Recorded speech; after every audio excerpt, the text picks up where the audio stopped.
Good morning and welcome everyone. Thanks so much for joining us for Theologies of Bricks and Mortals, where we'll be discussing the theological and practical implications of houses of faith serving their larger communities. This will be sure to be a really fascinating conversation, especially with these panelists we have here. I'm Kate Toth, the Executive Director of Bricks and Mortals, which is a grassroots membership organization comprised of individuals and organizations from faith-based institutions and real estate experts. We connect congregations to experts and financial resources so houses of worship can thrive in New York City. You can find out more information about us at bricksandmortals.org. This event is also a Who is My Neighbor seminar organized by the Partnership for Faith-Based Affordable Housing and Community Development, of which Bricks and Mortals is a founding member. And finally, we'd like to thank the New York City Council for providing financial support for these seminars. Bricks and Mortals also has two upcoming events before the summer. Number one, Real Estate Planning 101 for Communities of Faith, co-sponsored with the American Institute of Architects. And two, Pre-Development and Affordable Housing, also co-sponsored with the partnership that I mentioned and with the New York City Speaker's Office. Go to our website to join the mailing list so you can be sure to get updates for these. So for the event today, please put any comments in the chat and any questions in the Q&A box, and we'll be getting to your questions at around 11. With that, I'll hand it off to Peter Cook, who will be moderating today's event. And thanks everyone for joining. Thank you, Kate, and welcome everyone to this seminar, Theologies of Bricks and Mortals. My name is Peter Cook. I'm the Executive Director of the New York State Council of Churches, which is also part of the Partnership for Affordable Housing and Community Development, of which Bricks and Mortals, Interfaith Assembly on Homelessness and Housing, and Interfaith Affordable Housing Collaborative are also members. And together we work to help congregations in New York City and beyond to evaluate their property and in order to serve their community. We have some very distinguished panelists with us today, and I'd like to introduce them to you at this time. We have with us Dr.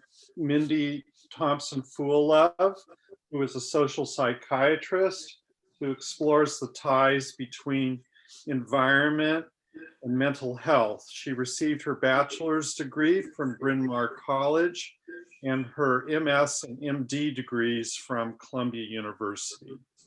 And she also completed a residency at New York Hospital, Westchester Division, and Montefiore, and is board certified in psychiatry. With her colleagues at the city's research group and the University of Orange, Mindy explores the consequences of social fracture for our society and our health, and seeks ways to connect the broken parts. And prior to joining the new school full-time in 2016, Mindy taught at Columbia University and was a lecturer at Parsons. Mindy's published numerous articles and 8 books, and I won't name all of them, but 2 I'll lift up: Urban Alchemy, Restoring Joy in America's Sorted Out Cities, and Rich Shock, How Tearing Up City Neighborhoods Hurts America and What We Can Do About It. Rabbi Joe Tasnik is the Executive Vice President of the New York Board of Rabbis, which is the largest interdenominational rabbinic body in the world. Since 1972, he's been the spiritual and educational leader of Congregation Mount Sinai in Brooklyn Heights, New York. He's presently Rabbi Emeritus. He's served as chaplain of the New York City Fire Department since 1999 and had a high-profile helping many people cope with the disaster of 9/11. He's the co-host, along with Reverend A.R. Bernard, of The Rev and the Rabbi, which airs every Sunday morning on WABC Talk Radio, 770 AM at 8 AM. And he's also a religious commentator for 1010 Winds Radio, succeeding the late Mark Tannenbaum. He's host of a TV program, Faith to Faith, on Jewish Broadcasting Service, which is seen around the country and invites people of all faiths to participate in meaningful conversation. Donna Schaper is one of the founders of Bricks and Mortals in New York City and has been senior pastor at Judson Memorial Church since 2005. She will be transitioning from that role in the May of 2022 and will become part-time pastor at the Orient Church on the far eastern end of Long Island. She's rewiring towards more writing and teaching and work with Bricks and Mortals to develop its next chapters. And her forthcoming book is removethepews.com, emptying in order to refill. And finally, we have the Reverend Dr. William Wilkinson, who is pastor and teaching elder of the First Presbyterian Church in Medina, New York. William brings his experience as a sociologist, hospital worker, sheet metal worker, physician, scientist. He has a MD from Yeshiva University, along with his theological education, and MDiv from Colgate Rochester Crozier Divinity School, to the building of missional church and congregation-based community organization. Raised in Boston, Massachusetts, William began the practice of community partnership facilitation in the New England peace movement and deepened it in healthcare union struggles. 1199 SEIU in New York City, community-oriented public health in Kenya, East Africa, and as a sheet metal worker in Western New York. Reverend Wilkinson is engaged in the partnership and community chaplaincy ministries of Medina Area Association of Churches, the Harvest neighborhood of Presbyterian congregations in the Presbytery of Genesee Valley, and the working group on race and reconciliation of the Synod of the Northeast. So I would like to pose a question to our panelists, but in introduction of that question, I want to say that it's sometimes the case that religious communities lose their souls and vitality by focusing on themselves rather than on the communities they serve. Our buildings can sometimes become something we worship rather than seeing them as gifts from God, which can and must be used to give to others and to do justice in response to God's grace. Congregations are not fortresses. They are not country clubs. Instead, they need to see themselves as participants in a broad neighborhood and regional ecosystem where they contribute humanely and architecturally to foster relationships, create spaces which promote love, inclusion, and belonging. Sometimes we don't necessarily see our buildings as gifts. Instead, we see them as liabilities. They become, for us, decrepit shrines which cannot be maintained or improved because of shrinking resources and membership. But in these times, congregations can rediscover life if they do not let their imaginations be wounded. Instead, they can decide they will be resourceful and embrace a sense of mission where they dare to risk relationships with new people while asking others to help them bring their hopes and dreams to life.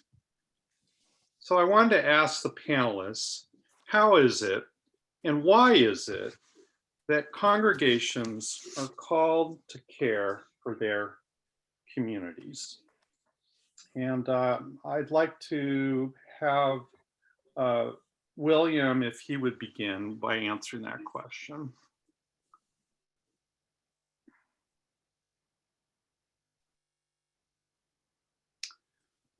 Okay, why don't we try? Yeah. Mm-hmm. Go ahead, William. How is it and why is it that congregations are called to care for their communities? Well, from a theological perspective, I think that for me it is rooted in the history of our faith. That is to say, religions rise out of community. Theology rises out of people's experience. And our community historically is as a group of people usually facing slavery, oppression, empire, something which causes us to look to one another in our relationships to God for our sustenance. In my tradition, it begins with the Shema and the Israelite origins of our faith. There's one commandment: love God with everything you've got, which implies love everything that's God's. Goes to the 10 Commandments. It comes down to Jesus saying, love God, and in the same manner, love thy neighbor. And now to the United States, to the E pluribus unum, which Bishop Curry from the Episcopal Church characterizes when he quotes Cicero, that the reason for the one out of many is love makes the one out of many. Great. So, Mindy, would you like to take a crack at that question? How is it and why is it that congregations are called to care for their communities?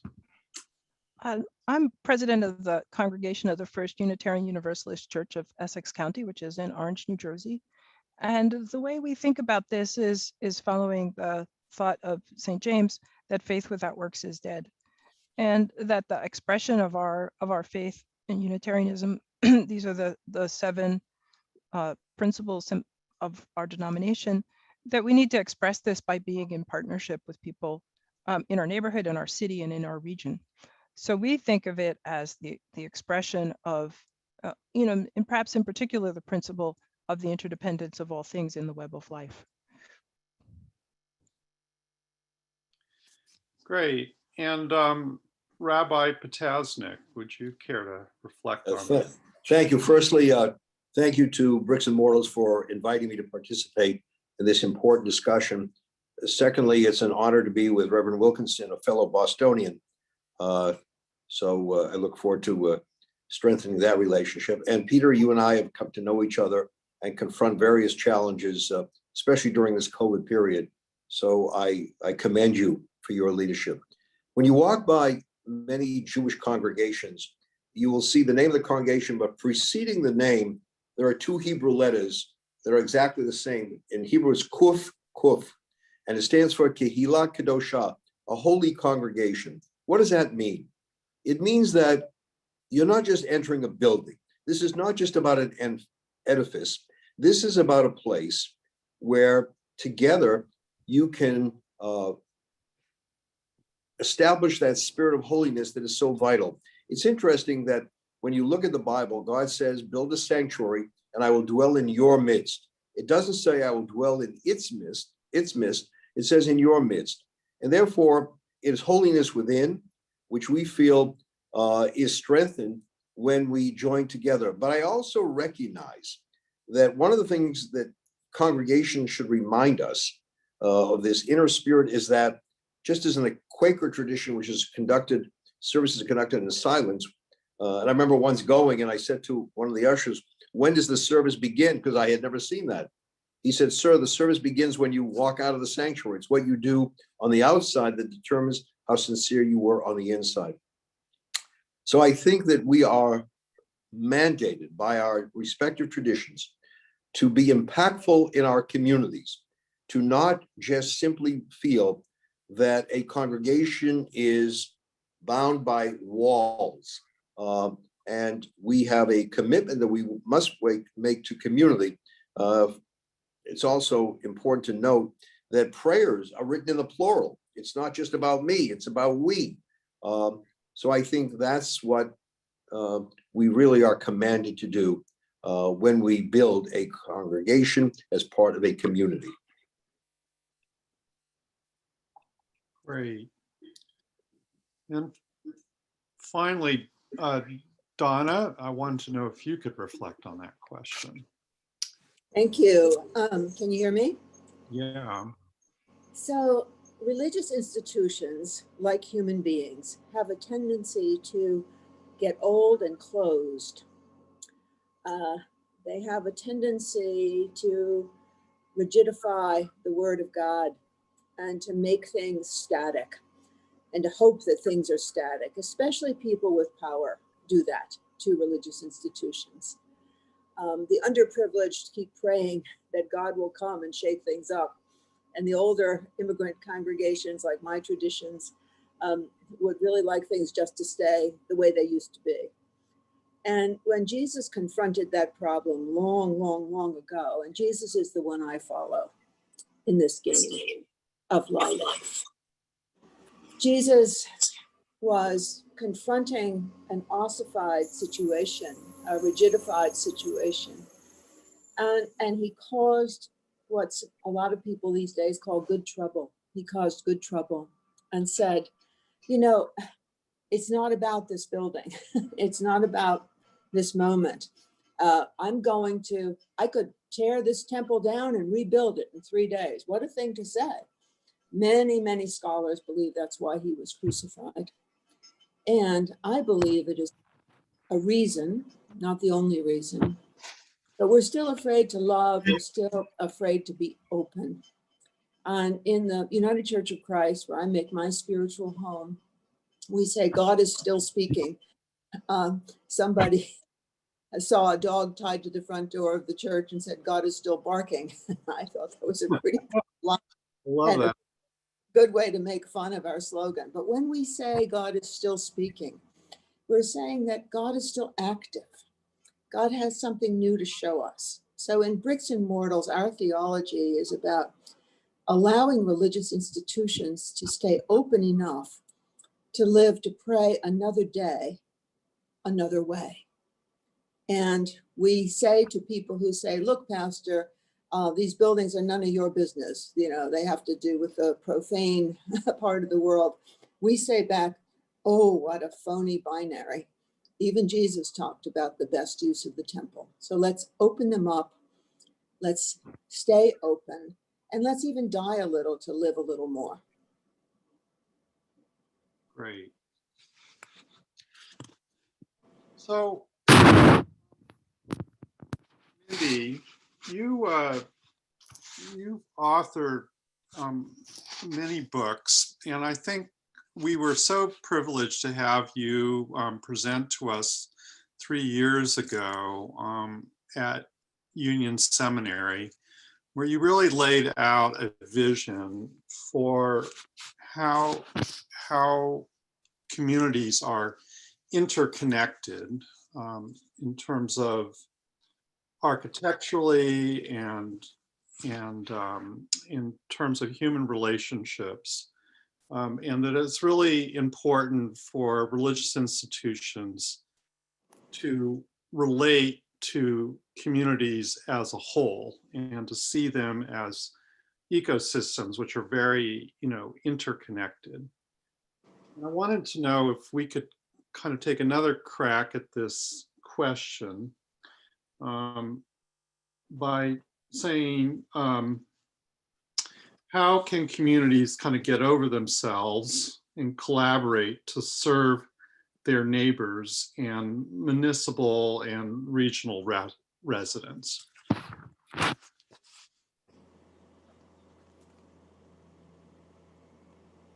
Thanks for the question. It's an important question.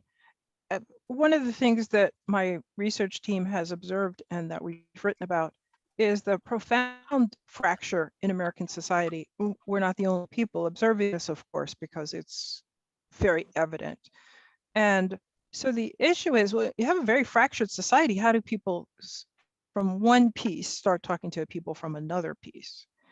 That's like the biggest challenge facing us. Whatever you want to think about, whatever list of crises or injustices you want to make, underlying all of that is that we aren't whole as a nation. So how do you get the pieces into relationship? And I think that one of the organizations that's really demonstrating how to do this is the People's Campaign, which has said, well, we have to actually not talk about what we believe, we have to talk about what we need, because human needs are the same. Everybody needs housing and they need food, and they need a little bit of entertainment. All of these things are aggravated in this moment by COVID. So everybody's been trying to manage COVID from whatever their position in society has been, but it's driven us further apart.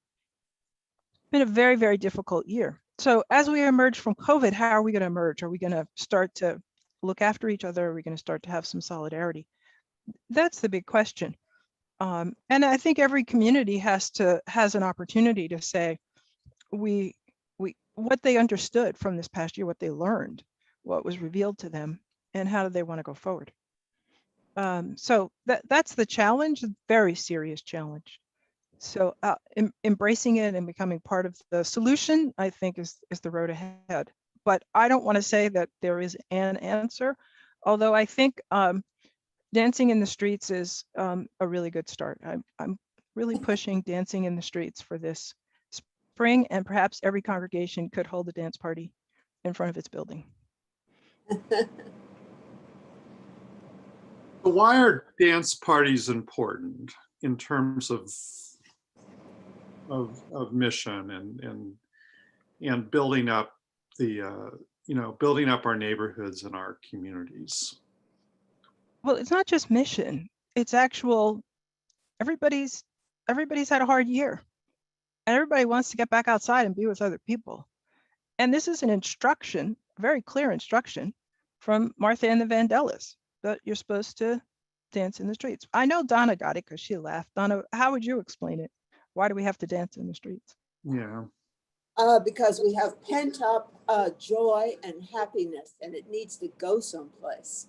And when I talk about institutions getting ossified, when they're open, when they're excited, when they're glad to be alive and glad to be together, all they can do is dance. And it goes to the pattern and the praise part of religion. And when we go into the right and wrong part of religion, which is a part of religion, and when we just live there, we just become dull and our feet don't move well.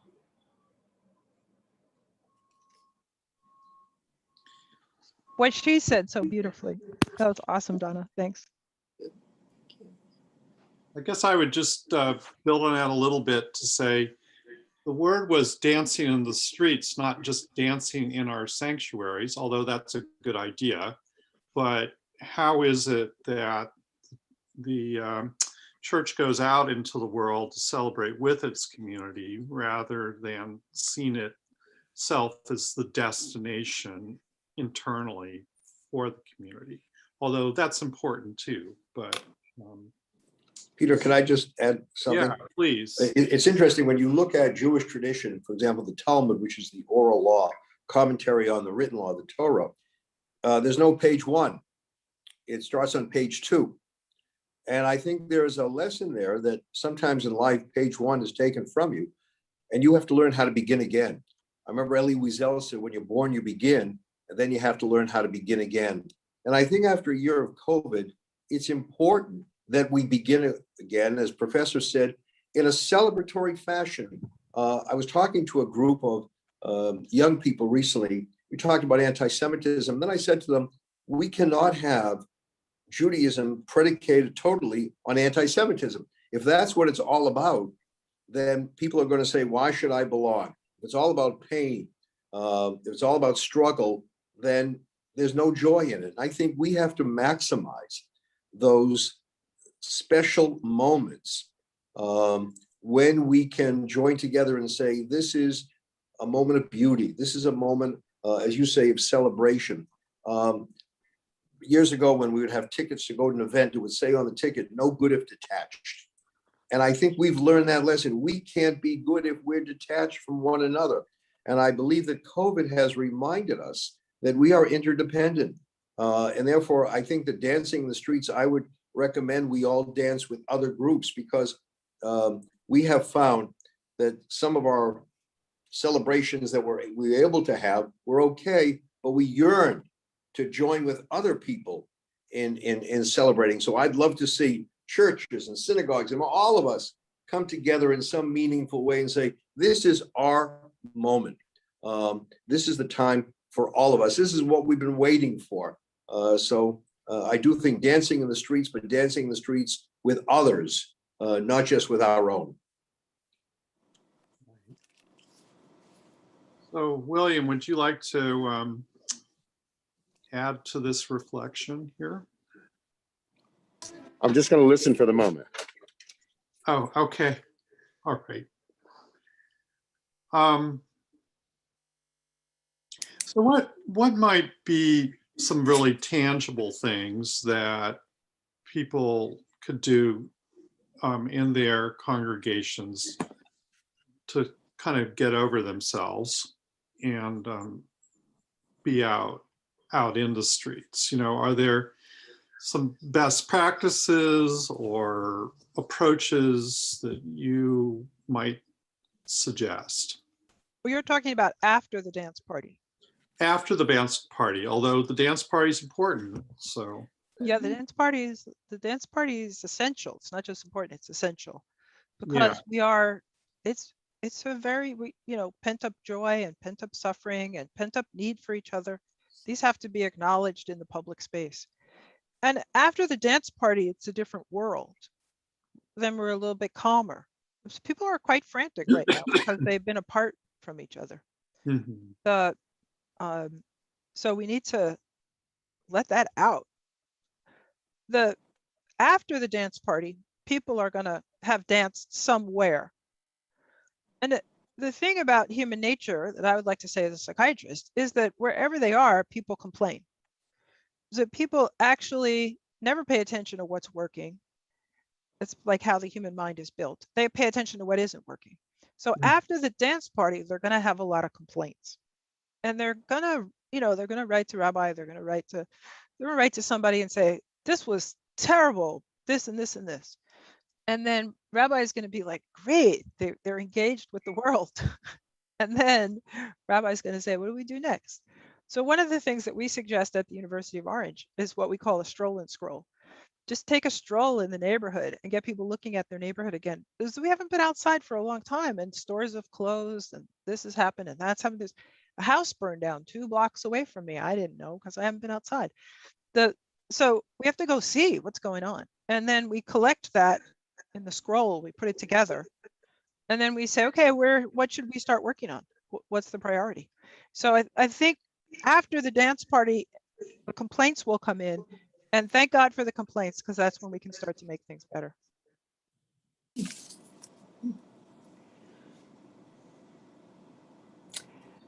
I think that, when you talk about practical things, you really have to join the theology of openness and anticipating new revelation to the furniture in your building. So Judson removed its pews a long time ago, made a lot of things happen. Our particular model of hyper use of sacred space, because we believe there's a national and personal emergency. There is no peace inside us or outside of us. And so we want to use every inch we have to praise God's promise of peace. And so we overuse the space at Judson. A lot of congregations approach the adaptive reuse of sacred space as though, oh boy, maybe that'll give us an income stream or an energy stream. That's not the reason to do it. The reason to do it is that extravagant sense of God's power and possibility. And then we really have, we want to give our space away, and we want to jump out of that false binary that somehow our building is dirty or profane. It can be a remarkably useful spiritual instrument for God's work. If I give just one simple program, we were talking recently with people in the UAE and people in Israel about planting a garden of peace, having a garden of peace in New York, because here you have countries joining together with respect for one another. I think it would be very, very inspiring if we could get communities to plant those gardens of peace in their areas, to come together and say, this is going to be our tree. This is going to be our garden. The word "our" becomes very important because, you know, we all were in our separate silos. And I think it's very, very important to impress upon one another that we can't succeed in finding our potential if we simply remain in our respective quarters and our enclaves. We have to go out. We have to bring this message of hope and happiness to others. And therefore, I think it's really imperative that we start thinking of collaborative programming, that we have more pulpit exchanges, that we, you know, I was talking to someone and he said, you know, thanks to Zoom, I can team teach with a colleague in California. And just looking at, you know, I've come to know Reverend Donna a little bit. You know, I'd love to do a program with Judson where we come together and say, you know, let's look at this problem or this moment from our respective traditions. So I think the cooperation that this moment will provide to us is phenomenal. And we need to maximize, you know, that opportunity. And I'm hoping that we find programs that we join together. So it's not just one church, one synagogue in different places, but it's one community in one place. And if I may, just ditto, say, why does every sacred site have only one congregation worshiping in it? At one point at Judson, we had 6 congregations working, as well as the Muslim Community Association, the network. It was wonderful. You experienced the vitality of all the traditions. And so many new immigrant congregations are renting space. And so many of us older immigrant congregations are paying electricity on empty space. I think you're going to see changes there. I think you're going to find with less dependence on a building and more on programming, that people will welcome the opportunity to have renters to enhance income, but beyond enhancing the income, to enhance, again, this moment where we can be with one another. I walked by, I remember before COVID, walking by a synagogue that had rented. There's a Muslim group that meets on Friday and some other group that meets on Sunday. And there was a young people's group, very young, they must have been about, I think they were preschoolers. And it's an integrated preschool. And the kids on a Friday were coming out singing a Hebrew song. And I saw kids of different traditions singing a Hebrew song. And I said, I've never seen this before. And I said, you know, maybe, you know, crisis and opportunity always go together, the Chinese language. But I think all of us have learned that we've taken this moment of pain, and we've also said we can transform it into a moment of privilege and pleasure if we tap into each other's resources and say, I don't have all the answers. My father taught me the importance of the word maybe. Maybe I don't know, it all. Maybe you know more than I do. And I think we recognize that maybe we can find a better path where we can walk together. William, I don't know if you are able to wade into this conversation. Yes, for me, the real stimulus of my thinking about church and community came when I visited with some other church leaders from New York State, the East Liberty Presbyterian Church. We went there in 2001. The East Liberty Church, of course, was traditionally an all-white church with people that had chauffeurs. They had no parking lot. The chauffeurs would wait in the circle in front of the church. But at one point, the pastor there began to ask the question with his leadership that what are we doing? Who are we serving? And who is in our community? Now, the community by then had become surrounded by African American and Latino residents who had all kinds of needs. And they made it a decision as a leadership to become community involved. And 90% of the white people in the church left. But the endowment didn't leave. I'm going to take a break and I'm going to come back to the East Liberty model. Those of you who may have heard of it may want to talk a little bit about it. Great. You know, as I'm listening to this conversation, I'm reminded of the trendy things that pastors have had to endure over the years at various denominational assemblies. And I can remember starting out that we went to an assembly where we were taught church growth theory, which was that churches grow by asserting their own identity and attracting other people who are like them. And then we got this this whole elaborate thing about how you could have 4 different worship services with different music styles to, you know, appeal to, you know, a particular audience.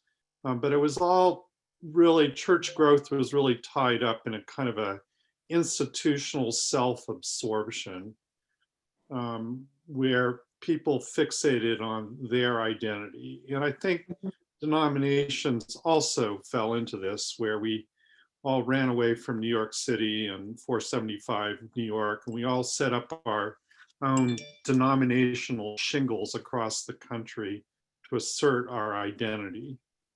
And I think that that has not served us well, because I think that we find joy, we find life when we get over ourselves and we really seek to embrace the diversity which is around us. I don't know if that struck a chord at all with anyone. Well, I'm always interested in the word trendy because, you know, I like to wear up to the minute clothing and, you know, I like to be on the inside of trends. But I do think that, Peter, you're onto something there about is this whole newly rising interest in buildings trendy? And it's certainly born of the emergency of so many congregations not being able to manage their buildings or like their buildings. I wrote a farce called, I'm having a bad time in my relationship with my church building. Do I need therapy? You know, it just doesn't meet my needs anymore. Do I need therapy? And I do think that we are in a national emergency about what to do with our sacred space. And in case you haven't noticed, the trends for the last 60 years have been towards increasing secularization, both by the way the population votes with its feet in terms of religious observance, and the way more closed-minded, to put not too nice a face on it, closed-minded religious, more tribal experiences are more popular. I don't think this is a trend. I think it's the real thing. And there's going to be real change in what happens to religious buildings. I would like them to stay alive, to provide for congregations, and to care for their communities. I don't think that's trendy. I think that for me, that's gospel. Yeah, absolutely. Mindy, you've spent a lot of time looking at the interface of architecture and design and how that impacts on people's mental and spiritual health. And so it seems like this architectural crisis is not just rooted in our church structures, but in our communities as a whole. Yeah, for sure. in a deeply fractured society, it's the deepest thing is the fracture, that we're broken apart from each other. So people thinking they should flee a neighborhood because they don't like who's moving in is a symptom of this deep fracture. So how do we begin to bridge that? I think the first part of that is that we have to acknowledge how serious the problem is. Very serious problem to have a nation where people don't really profoundly broken apart from each other to the extent that we are. It's obvious when we think about Congress. The Republicans and the Democrats can't have a conversation where they come to agreement. The Republicans won't talk to the Democrats. That's ridiculous, but you can't have a healthy society on that basis. So how do we get past that? How do we open things up again? So I think that every organization, and this certainly includes all the congregations, has a role to play in saying, the question, what is ours to do? What's the piece of this we can take?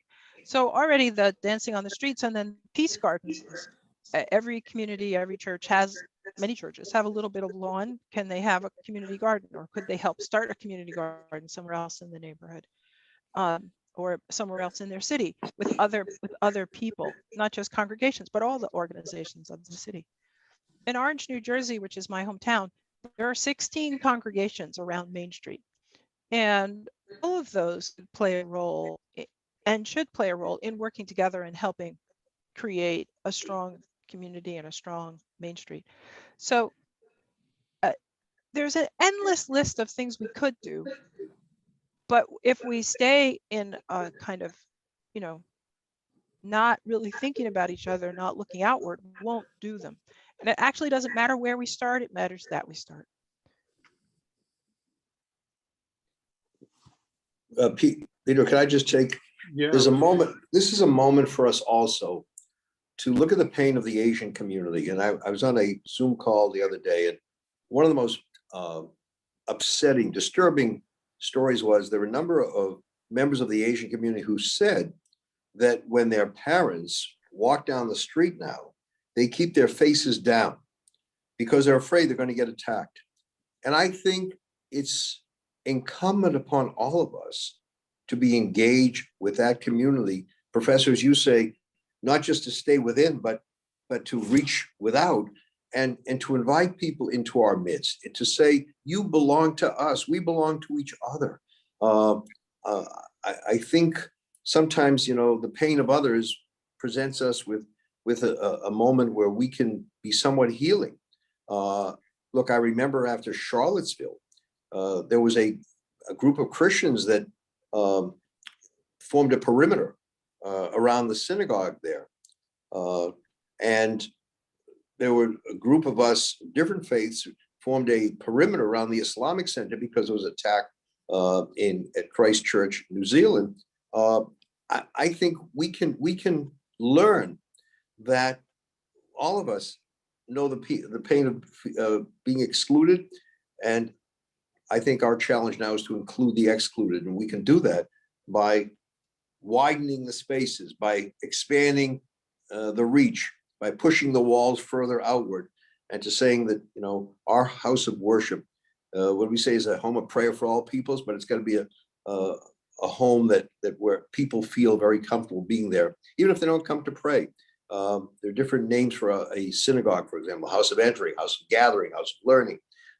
So I think we have to maximize the space so that people will enter and feel, I belong here. I don't have to put my head down when I come here. I just want to, if I may, I just want to say that Reverend Wilkinson isn't participating as actively as he would because he's getting vaccinated. And this is wonderful. And the priority of all of our lives is to get vaccinated and get everybody vaccinated. And one of the things that's on the table is we have to get the whole world vaccinated. And the US and the rich countries are being very greedy about the vaccines and protecting patents for the drug companies. And so the issue of it becomes a very crucial issue, because if there's a whole country someplace else that's not vaccinated, then the COVID will just create variants that'll bounce back to us and break through our vaccines. So we have to urgently get everybody vaccinated. And congratulations, Reverend Wilkinson, for getting vaccinated. It's wonderful. Thank you. Thank you. You know, the East Liberty Church at that point decided that they were going to become a missional church. That is to say, they were going to share everything that they had with the community around them. They were going to be a center in the community that they honored. And so they began to first rent to a homeless shelter, then they rented to a food bank, and then they transferred ownership of these institutions in their building so that their building became a condominium rather than the church that they owned. Then they bought a local movie theater and started a community arts and music program. So they really were embodying what we call now missional church.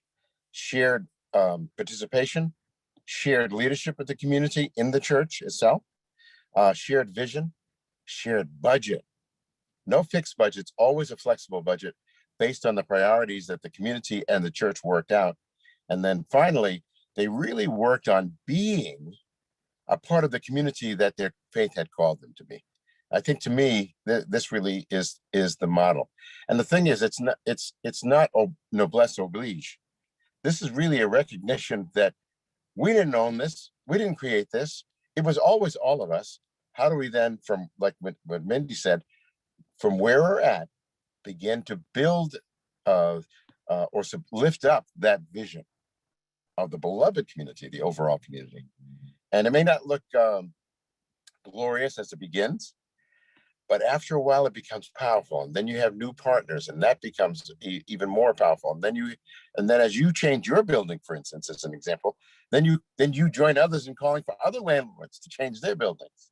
And all as Tiffany from Pace Law School would say, with community planning, it becomes a part of your ministry. It's that growing piece. That's why I responded to Mindy's urban alchemy, because we can really make gold out of things that don't look like gold.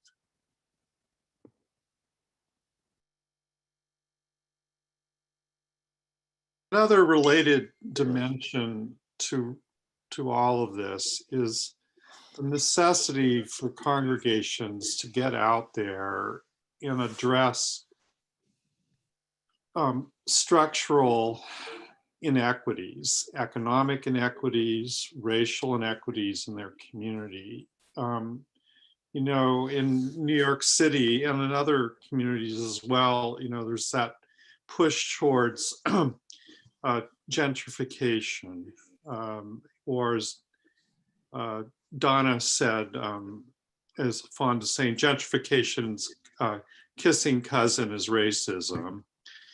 And a lot of times congregations are really reluctant to address these structural problems. I mean, some would argue in New York City, it's with all its diversity, it can be highly segregated in many ways, or that's certainly true in Albany, where, you know, I'm located. And congregations need to have a lot to say about how their communities are planned and what sort of housing gets financed, and how does that housing look, by the way? Does that housing, is that just a box, or is this helping to promote psychological health and interconnection? So do you find that congregations are willing to embrace these kinds of questions, or what might cause the reticence to get involved in this?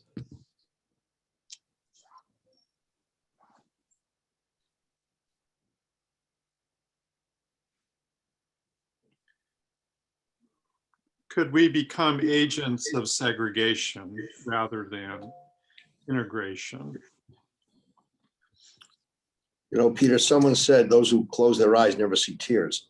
And I don't think we're not allowed to close our eyes to the pain of other people. That's not what our faiths teach us. You have to go out and see what is happening and see how you can make a difference.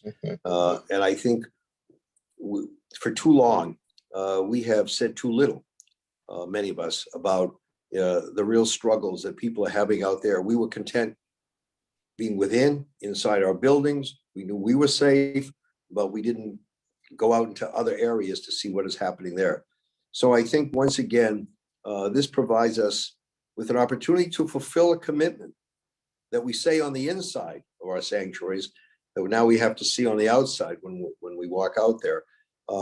So I would hope that people will become more engaged. I know that there are congregations that are seeing, for example, developers coming into their areas and saying to them, you know, we can build a high rise here. We can give you 2 or 3 floors for your congregation, and you can have a steady flow of income. And that's very tempting. That's very appealing, because rather than struggle to raise funds, you now have this source that will be replenished every year. So the question becomes, yes, we want to maintain our own spiritual identity, but we can't lose sight of our responsibility to the other who's not able to fulfill his or her own needs. So it's a conflict, Peter. It's really a conflict that we have to address. How do we resolve that conflict of staying strong and now ameliorating the pain of others and keeping them strong as well? Rabbi, one of the things that Mindy's strengthening the region concept that she has in her urban alchemy process, that's extremely important. One of the dangers of a church sort of using its building is to think that that's it, we're done. If they look at their building while they join others in looking at the neighborhood, while the people in the neighborhood look at other parts of the region and ask the question, what's the impact? What's the real problem? What are the real development questions that can help us be connected and revitalize ourselves, or continue to deepen our vitalization? But I think that's the key. It's messy. The old image of the straight line and the arrow. In between the beginning of that line and the arrow is all kind of directions. But there has to be the building of that common vision, which only comes from talking to folks, working with folks, finding a way to get along with them when you didn't really like them in the first place. And then finally recognizing, oh my gosh, they are also human. They also belong to God, all of them, no matter who they are. And then you move together. And it may be a slow process, but it will build over time. Donna? Donna, you're on mute. Our business is to open each other's hearts. That's our fundamental business. That's what it's about. And I use the word closed religious institutions on purpose in my little opening remark, because, before Trump, I used to say, I'll never call somebody a liberal or a conservative or demean a Democrat or a Republican again. I'll just say, I don't like closed people and I love open-minded people.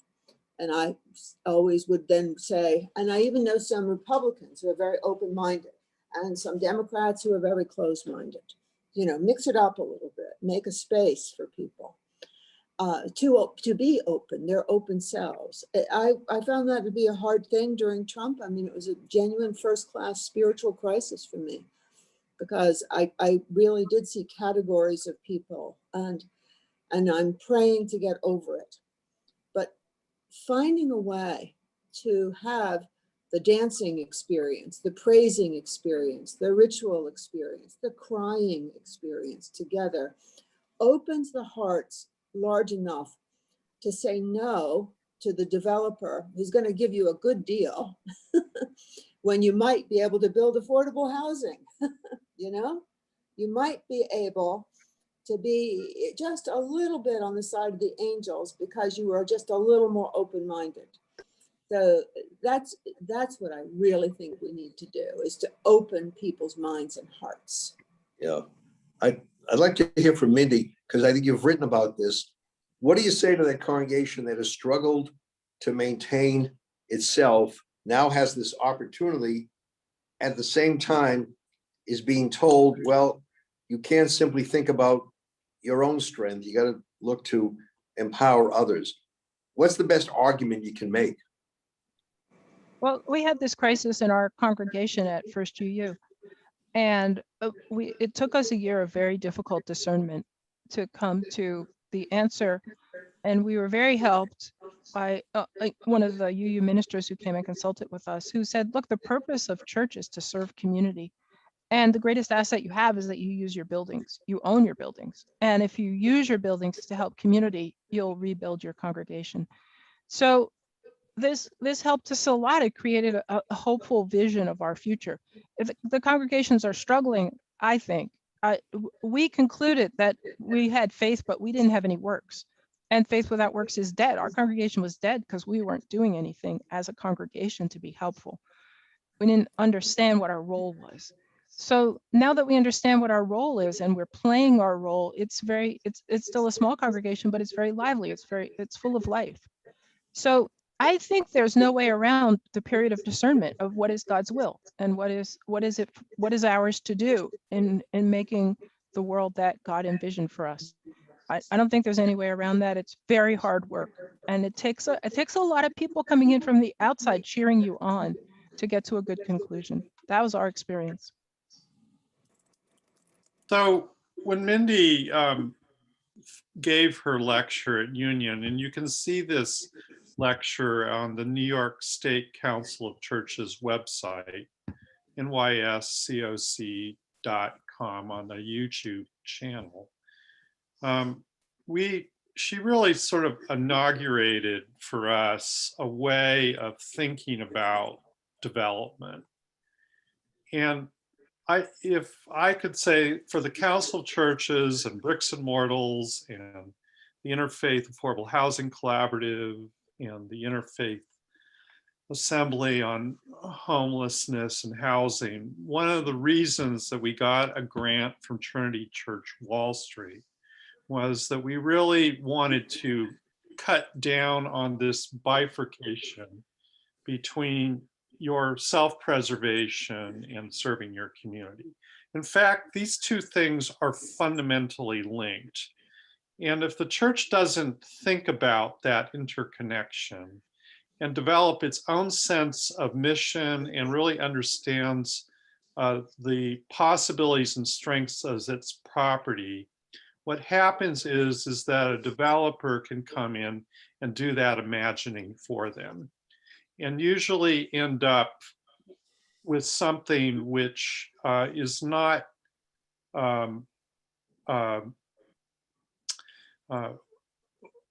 which is maybe not missionally as consistent, but also might not really even be as helpful as it could be financially for the congregation. And so often what we have in congregations is this bifurcation between the building and mission, as if these two things are separate, when in fact they are fundamentally linked. And if you don't approach it in that way, congregations will end up maybe getting a deal with a developer which is less than what they could have gotten had they done that pre-work. And that's really the space that we try to operate in terms of pre-development.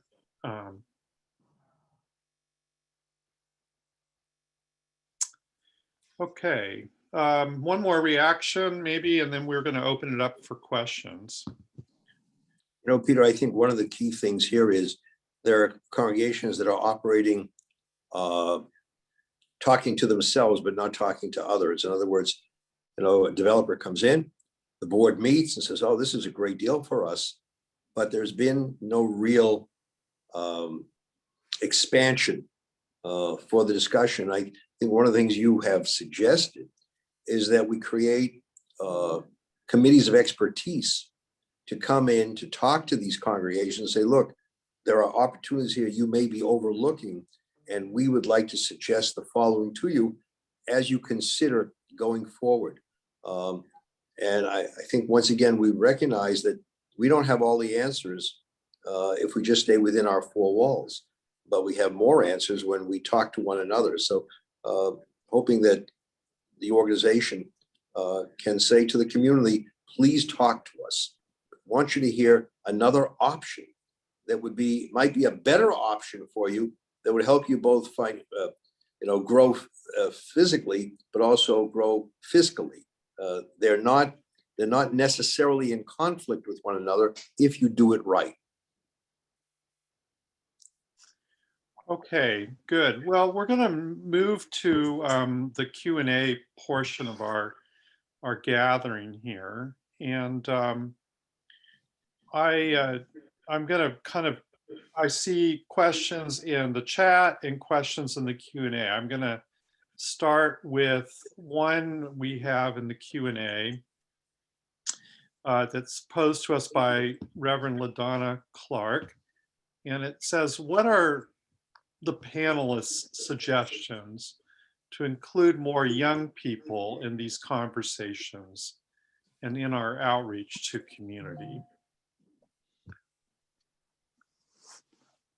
I'll tell you that one of the best things we have done at Judson is to create early morning dance parties for kids who want to dance sober. And you'd be surprised how many come and how quickly the word goes out. And they've been really wonderful ways to welcome people who might never be interested in as we like to say, darkening the door of a church. What a concept. I think that free parties, once we can do things again, are a great idea. You could never imagine a young person coming at 11 a.m., the perfect time for teenagers and young people to do anything without their having had some positive experience in the space first. So entry level, fun things. I think one of the things we don't do well is consult with young people as to some of the things they'd like to see. I've been on a committee with a number of young people who are part of the youth advisory of the Civilian Complaint Review Board. And they talk about their experiences, their encounters with police. And I have to tell you, it is a learning moment for me and for many of the other adults in listening to them and hearing some of their recommendations and how they would address some of the problems that they see within the police department. And I always think that we as adults, we know what's best for others, and we don't do enough listening. I think it was Reverend Wilkinson who quoted the Shema before, which means to hear, to listen. And I think we have to do a better job. And before we start imposing programs, on others, why don't we talk to them and say, what are some of the things we could be doing that you would find meaningful? Because I think we'll learn from the young people as to some real possibilities where we can bring them in terms of development of our communities and congregations. In Rochester, New York, one of the ways that we have been trying to involve the young people and actually learn from the young people and let them lead us. There's an organization, Rabbi Joseph, that grew up in Boston, Mass, the Center for Teen Empowerment.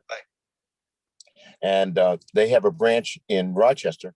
And basically what they do is they give kids a job, writing poetry, learning to speak and sharing their stories in a number of contexts. And so now we have maybe 25 or 30 congregations of various religions in our area that sponsor teen empowerment, that invite them in to teach us and to learn from us and to be supported. And these kids, they all go off to college or some other job. They become in the 2 or 3 years they're involved with teen empowerment ambassadors for the things that we've been talking about. In our own congregation, we have a wing of our building from the old days of having lots of kids in the church, an education wing. And one of our parishioners who doesn't come much, but he's involved in city planning in the town, said, Pastor, if you can get people to come from the different churches to work together to sponsor something that's not so doctrinal for young people, I'll pay for it. And so what we're trying to do now is root some work with young people in the Charter for Compassion, the golden rule that we all with written religions can relate to in one form or another, almost literally. And to let a secular, so to speak, but values-oriented kind of meeting place, this conversation place, develop out of our building to involve young people, regardless of their denominational and religious background. Oh, Okay. Mindy, I don't know if you want to take a crack at this. No, I thought those were great answers. I don't have anything to add. Okay, great. So here's a related question that comes to us from Taylor Aiken. It says there are a lot of young people interested in real estate and public policy, and the beauty of Bricks and Mortals and other similar organizations is that they engage all these stakeholders in a congregation framed both in terms of values and value. We're certainly seeing from a lot of young folks intense activism around housing policy across the state, but most specifically in New York City. It's probably one of the areas that is so central to the mayoral campaign right now. But a group called Housing Justice for All has been really involved in this whole housing justice arena. Certainly, the Council of Churches and Bricks and Mortals and many others. But that whole question of real estate and wealth and access to housing is very animating to younger people. We want to pick up on that. What's so important and this links back to our earlier conversation about what do churches do with their buildings, and if developers show up, what do you do with the developers, is that we're in what a lot of analysts have called a housing famine. That in the United States, we have no way to build low-income housing for low-income people. Affordable housing hits a higher sector than the actual poor people. So the deficit is huge, and this puts pressure on the whole housing market. So young people coming out with entry-level jobs can't afford where to live. So they should be leading and bringing this to the attention of all of us. But it's not an obscure or debatable fact that we're in a housing famine.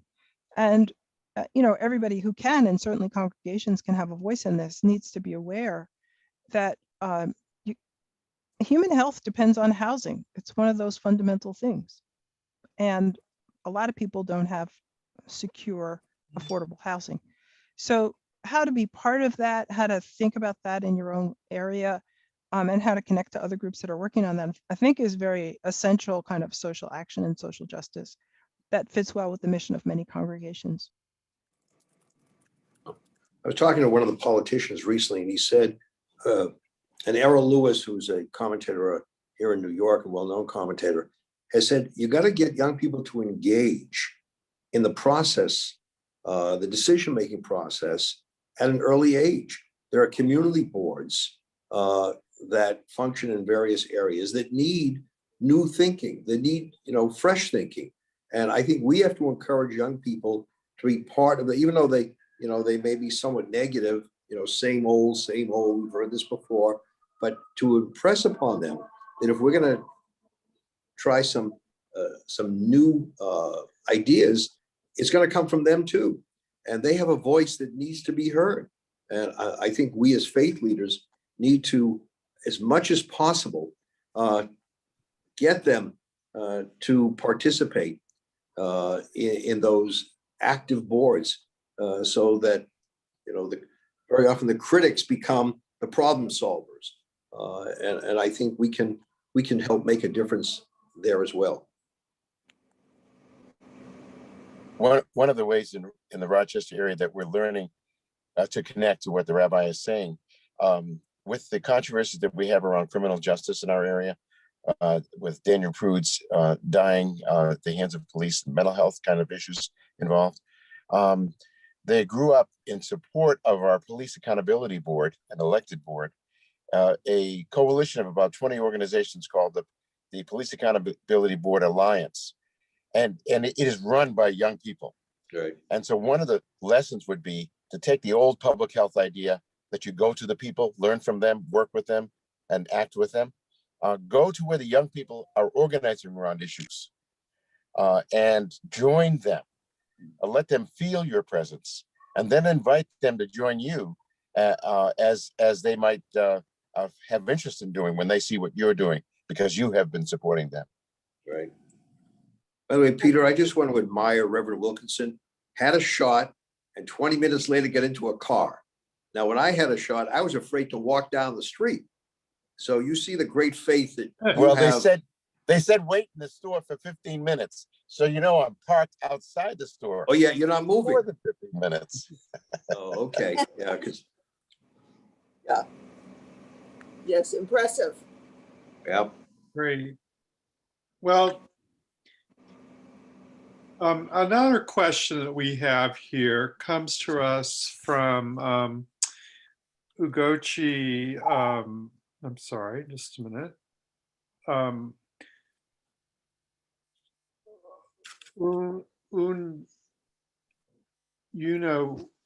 Uku. I'm sorry, I've kind of botched the pronunciation there, but he's asking, what are your thoughts about efforts to landmark sacred spaces, and what can landmark congregations do about the impacts of the restrictions, and what are the possibilities? And a related question or observation comes from Donna Schaper about how bricks and mortals, and I would also add to that the council churches and the Interfaith Affordable Housing Collaborative and the Assembly are really seeking to bring that question to the fore with our mayoral candidates right now about landmarking, air rights, development,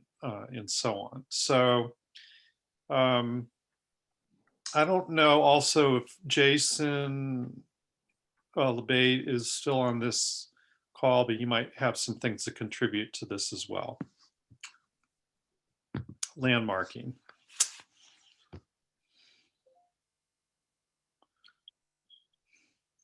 Frankly, I've never met anybody who's happy with the landmark designation. Every time I meet people who have this landmark, they say, "Oh, you think it's a blessing? It's not," because we're so restricted. So I think it's got to be re-examined before it really becomes such an impediment for so many people. And if Jason can answer, that would be best. But let's just say that it's a perfect example of legislation that tried to do good that went bad. Right, right. It would be something very important for a mayoral candidate to ride with, because it would help people, really would. I guess Jason is bugged off. Let me just say on his behalf that this is a very complicated issue. Politicians are scared of it, but they're more scared of overdevelopment, which is what Gail Brewer, who is very much a partner in all of this work, would say to you. And by overdevelopment, she means the gentrification and it's racism, that's what she's against. So you have to find a way through the landmarks minefield as a smart real estate person, which, by the way, very few of us on this call are, and therefore we need technical help. And that's why we are so grateful to the lawyers and developers, the good developers who work with us, and architects. So we be in touch directly with Bricks and Mortals, and we'll put you in with the group of people working on this matter. Peter, just tying some of the pieces that Donna and Rabbi have just talked about. And going back to what Mindy said about it's hard work, hard work. One of the things we found in the Rochester area is that building the Rochester communities for transforming society, faith communities of various religions coming together to ask these justice questions and working together to both represent our congregations, educate our congregations, and encourage our congregations to be forces for justice in the communities around them. That has been a really, the whole idea of community organization as the underbelly of congregational ministry outside the church has been very helpful. One partner organization has had a certain experience and they share it with you, or together you join some third group of at least 2, 4, 5, 10 congregations strong. That is really, I think, one of the things that we can do together. It may be, for instance, that your congregation has a certain consciousness about housing and the physical nature of the community and what needs to happen, but you don't have the building. But maybe somebody else does, and maybe some other organizations do. We recently had a conversation with the Quakers with the Presbyterians at Third Presbyterian Church in Rochester, and they have a big program of doing regional schools. And we said to them, have you been working with the local schools in Rochester to not only do the metropolitan thing, but to have that same energy and partnerships working on what's happening in the city of Rochester itself? So sometimes it's about really connecting ourselves and connecting what we're doing or what we think we're interested in and seeing something new happen.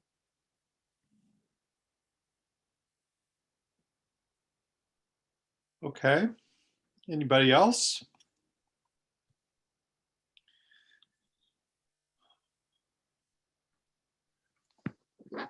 So, there are lots of tools at your disposal that we in this partnership with Brooks and Mortals offer to you, along with the collaborative and the council of churches and so on, to really wade into this pre-development landmarking space. And so we really urge you to reach out to all of us, to delve into this question.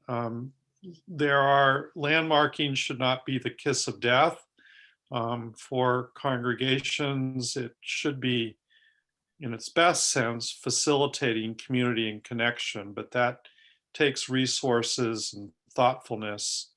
And one idea is, if you're going to landmark a congregation, then the community and the city can pay for all the upkeep to make that designation a reality, or to live into that designation. Okay.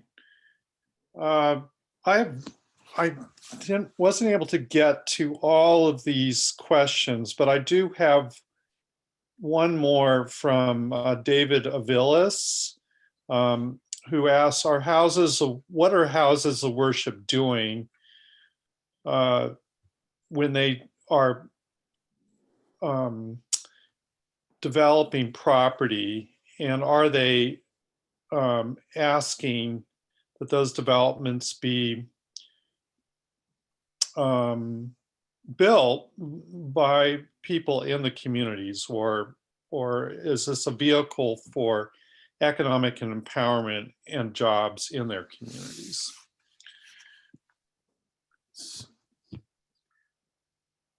I think this is one of the reasons why we have to open the doors to hear others. These decisions are made sometimes behind closed doors. It's people on a board who decide, and there's no input from others who could be positively impacted by decisions. So I hope going forward that we stress to our respective congregations that they're not just a congregation. As I said at the beginning, you're a holy community, and holiness means you have to try to stand a little bit higher. We have a custom, when we say holy in the synagogue, we stand on the soles of our feet. We lift ourselves up a little bit. And I think holiness is something we don't talk about enough, but it applies to so many areas of our growth And when we talk about housing, holy housing should be part of the conversation. How do we get more people to benefit from that kind of possibility? Reverend, you're not going to stay in that car all day, are you? I mean,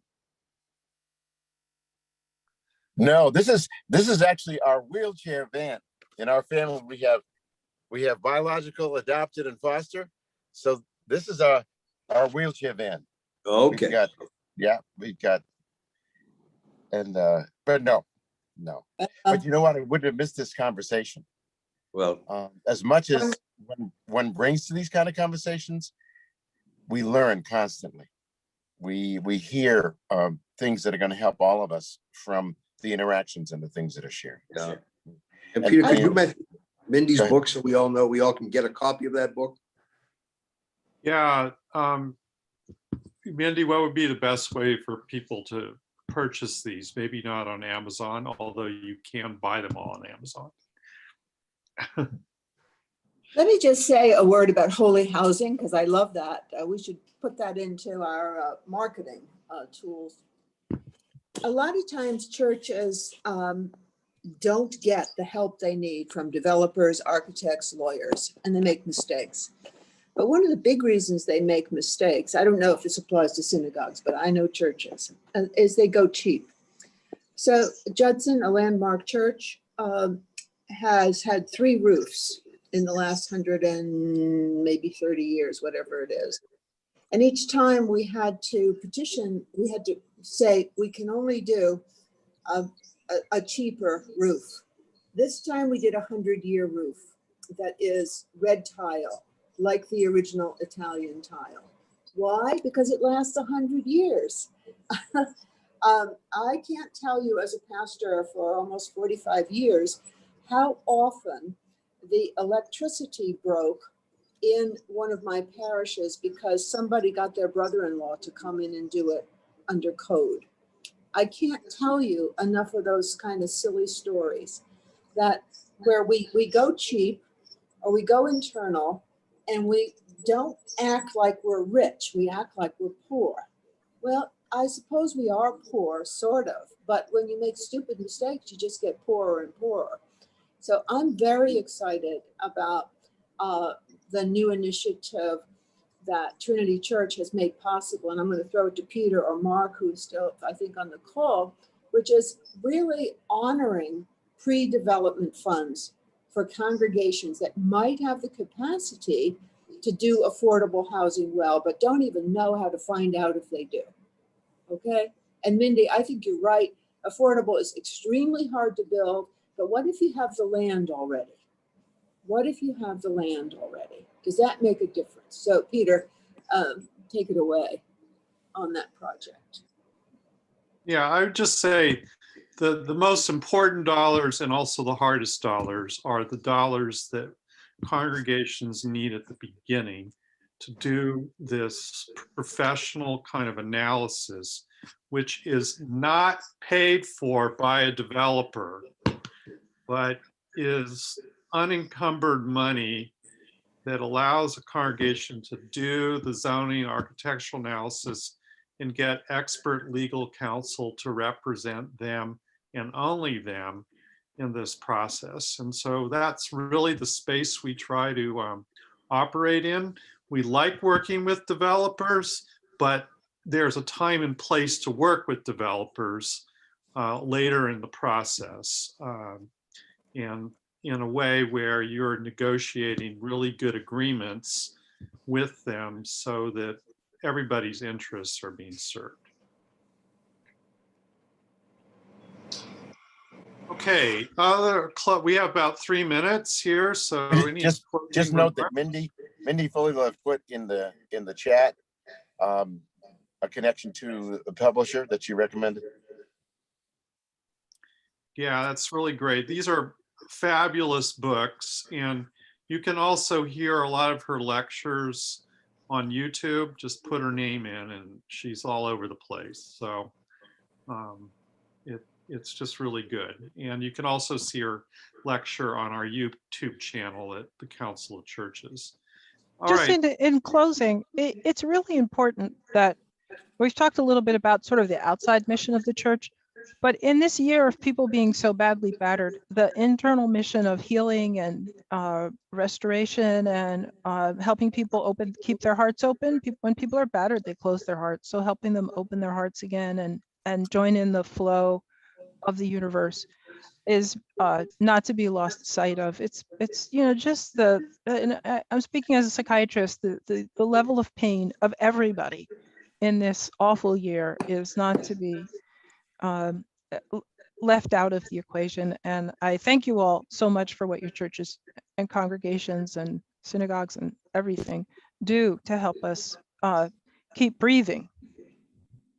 Thank you. Thank you, Mindy. Are there some other closing remarks here from? Yep. Inner peace and outer peace are different sides of the same coin. They're not opposed to each other. They propagate each other. All right. Yeah, I want to say thank you to all. This has been an enlightening moment.